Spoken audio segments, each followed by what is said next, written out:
Hey, y'all.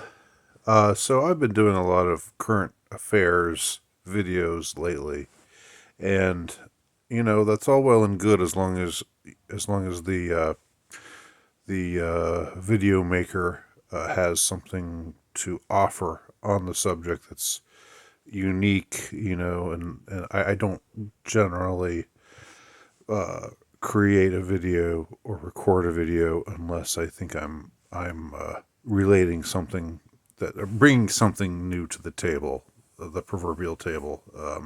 So not to put myself down for any of those current events videos, but I do think what what they say about current events is certainly true. That current events are extremely ephemeral. That's why they're only current, right? They're not eternal events. And yeah, certain themes you could say predominate that can be commented on that turn up again and again and again in a thematic manner in the great movie that is life with a great director that is God. But all that said, I think I want to take a bit of time out from doing videos that are based around current events, things that they're talking about in the news. For one thing, I'm supposed to not be a newsy person. I always I always say that about myself. I always put that out there. I always say I'm not. I don't watch the news. I'm not into the news, and it's true. I don't watch the news. I scrupulously avoid the news, but things still drift into my transom, as it were, and certain things,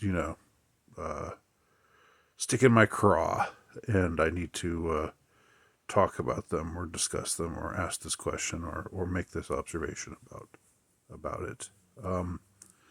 But I want to talk about movies.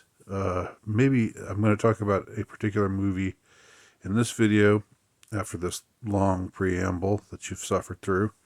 And I might dedicate the next several videos to talking about movies because I just think we're kind of on current events overload, and everybody's always thinking it's like the big revelation is just around the corner. There's the big shoe is going to drop, the big one's going to fall.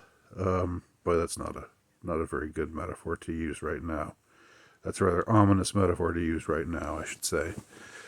But in my experience, you end up kind of waiting forever, and like the thing that's supposed to break doesn't ever really break. Just like with the QAnon people were always saying, sit back, enjoy the show. Nothing can stop what's coming, and then nothing comes.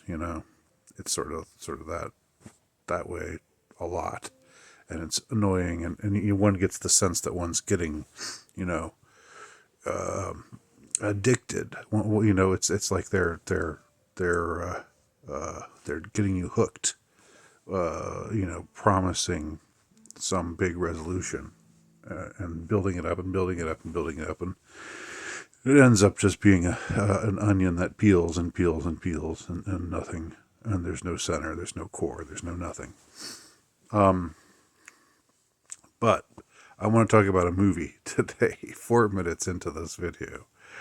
A movie that I saw in my youth, in my relative youth, and that I only just resaw a couple of days ago. And that movie is Reservoir Dogs, Quentin Tarantino's debut. And I was not prepared for the way this movie would make me feel, especially the first 10 minutes that I saw of this movie. And I don't even know if I can explain it, but I'll do my best. We live in a time, obviously, where truth is at a premium, and you're not supposed to say, there are things you're just not supposed to say. You're just not supposed to, you don't hear people talking honestly, and just not caring. And for the first 10 minutes of this movie, we are treated to a conversation between a group of guys who just turn out to be, it turns out, are vicious criminals. But for those first 10 minutes, you don't know that really. That they just seem like normal guys, like a kind of motley crew hanging out together at a diner. And and there's something just revelatory about hearing their conversation. What do they talk about? Well, they talk about popular culture, stuff going on, in the realm of popular culture. And this is the first time I remember seeing this movie back in 1992, and this was the first time that I think I ever saw a movie in which the characters in it were talking about current stuff, like songs and shows and movies that are out now, or that were out a few years ago, or that are just in the public consciousness. It was the first time as a Gen Xer that you could hear my son playing piano or his keyboard in the background there, forming a kind of weird soundtrack to my words. But that was the first time that I think that was ever done, where you had characters just riffing off of or just debating the meaning of the lyrics of a Madonna song, right? And this is 1992, so forget forget the sinister Madonna that you know from today. This is the Madonna of 1992. Still kind of a pain in the ass, but not this awful bloated misshapen beast. But a genuine pop star who's got songs on the radio and has already been around for a little while. And so anyway, they talk about the one of the characters talks about what he thinks is the true meaning of the song "Like a Virgin," and it's incredibly vulgar and incredibly people would call it misogynistic. People would call these guys racist. They would call them misogynistic. They would call them homophobic. They would call them all kinds of things. And it's so refreshing just to see them just talk about these, just talk in the way that some people talk, and use words that some people use. And the words that I mean, don't you? You know one word that I mean in particular, don't you? In this movie, they use that word, which is sort of a Tarantino staple, to be fair. I mean, but for the first 10 minutes, they talk about, they're just sitting around in a diner. They talk about the meaning of the lyrics of this Madonna song. This one guy, who's a minor character, like this older guy, like maybe in his 60s, early 60s or so, graying hair, makes a remark that's hilarious. It's like, it says, and I'm paraphrasing, it's something like, I like to borderline Lucky Star, but what the hell is this Papa Don't Preach?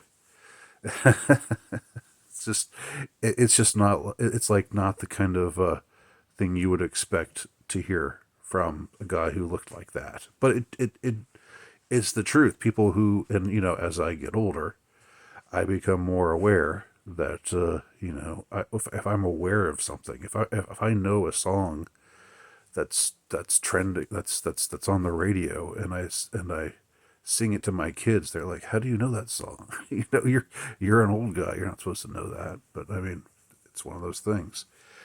And they talk also about. They say, there's this. Have you heard the sounds of the '70s? It's so great. Like this, there's a DJ on the radio who's playing songs from the '70s, and they say I haven't heard these songs in forever. I remember being a kid and listening to those to this song or that song. Um, and this was all. That's also a cultural landmark because this was the first time I can ever remember in an artifact of popular culture where somebody said something like about the 70s, about the culture of the 70s, about the songs that were popular in the 70s, up to like for almost all of the 80s and even in the early part of the 90s. There really wasn't a whole lot. There wasn't like a 70s nostalgia was not a thing at all. It was like the 70s were awful. People looked down on this. And people in the 80s just thought they were so superior to the 70s. Which is it's kind of hilarious now thinking back on the kinds of fashions and trends of the 80s. Like those weren't, you know, in a certain context also kind of pretty ridiculous and out there and mockable. But in the 80s, somehow it was like, bell bottoms, bell disco. And so this movie was the first time I remember, some people saying positive things like, "Oh yeah, the songs of the '70s, those were really good songs," and of course Tarantino has this great soundtrack. He knows music, and he'll utilize it, in ways that are quite memorable. He's like Scorsese in that way, but I think even better than Scorsese, I would say. Sharper, doesn't repeat himself as much. Scorsese used what it it's just a shot away by the Rolling Stones in about 8 of his movies, and it sort of became this tiresome thing. Tarantino doesn't really repeat himself ever. But I would have to say his use of the song "Stuck in the Middle with You" for one of the more disturbing scenes in cinema history, a torture scene that I found very upsetting to watch the first time around. This time around, I knew it was coming, and I was, more prepared overall for it. But it's an awful scene, and it's done to this jazzy, breezy, poppy kind of song that doesn't sound evil or violent at all. But that's just an example of what I'm talking about, the music, the genius of how Tarantino uses popular music in his movies. So there was something in that, and I think in this video I'm only going to be focusing on those first 10 minutes. There's and I'm not giving anything away. I'm not saying, I'm not being all that specific, because if you have Netflix, or you have access to it, or if you're a cinephile, like I am, and it's been a while since you've seen Pulp Fiction, or I mean, not Pulp Fiction, Reservoir Dogs, or maybe you've never seen it. Just watch those first 10 minutes, everything leading up to the iconic credit sequence, and it's just so. It's There's something about it that almost makes me weep, just which I know sounds very melodramatic, and not at all manly, but I mean, I'm talking about weeping manly tears that I'm almost doing, not quite, but almost.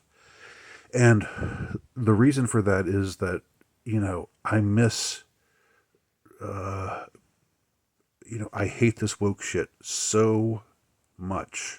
To say that I hate it is an understatement. You know, it's called woke now. It was called political correctness before. Whatever you call it, I hate it. It's poisonous. It's cancerous, and it breaks my heart to think there was once a time when you could see a movie like Reservoir Dogs, and the characters in it are talking in a way that just shows that they don't give a shit about any of that. And it's not like these aren't admirable guys. It's not like if you watch it and you listen to them talking about black people or women or homosexuals or whoever. It's not like it's not like the movie is approving of their attitudes necessarily, but still there's something about them being able to talk in that way, and the freedom, just like the deep down freedom that comes from just being able to say those kinds of things, say whatever, and if it's the truth, then it might or might not be what people want to hear. It might or might not be pleasant, but still, it has a ring of truth to it one way or another. It reminds me also, sticking in the popular culture realm, and still in the 90s, a little bit later, the late 90s, the very early Eminem albums. I was a big fan of Eminem in his early days, because you'd listen to some of his songs from like the Slim Shady LP, Marshall Mathers LP in particular, those two albums in particular, and maybe the one that came after it as well, but not as much. Even then, it was kind of losing a little bit of the sharpness. But like the way the things that he talks about, the ways in which he talks about the subjects that he talks about, the virtuoso style, and just this, again, this attitude of, I'm going to say what I want to say, and you don't like it, then so what? I don't care. That's he would be more profane, but I'm trying not to be profane here. But same kind of deal with the first 10 minutes of Reservoir Dogs. So there's so many things that grabbed me about it. One was the reminder. This is the first movie that was like that had characters talk about popular culture.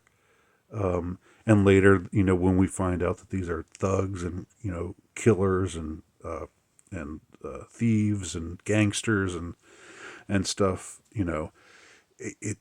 it's kind of there's a little bit of cognitive dissonance, because in these early scenes and a lot of other scenes, they're just these funny guys, having this fun conversation that you would love to be there, you'd love to be a part of it.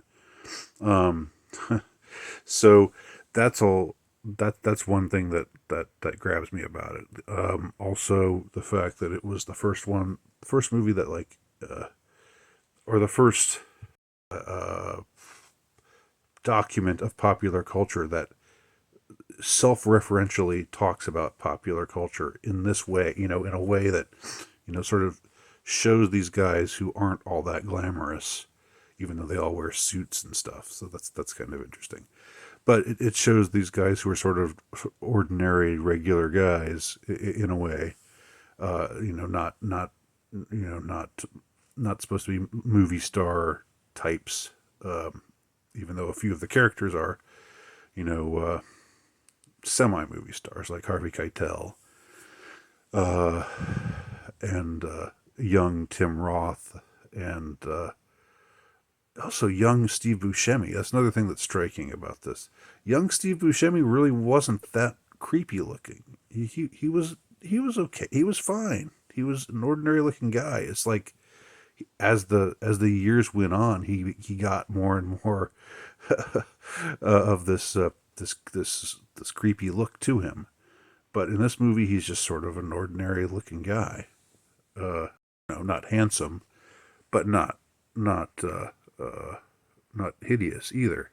So those couple of qualities that are about it made me nostalgic. And it's ironic because there's a meta quality to it, because it's about nostalgia. They're talking about songs that they used to listen to that are now being played by this 70s DJ who's Stephen Wright, who's just another perfect choice, perfect casting choice. The voice of Stephen Wright as this DJ for the sounds of the 70s.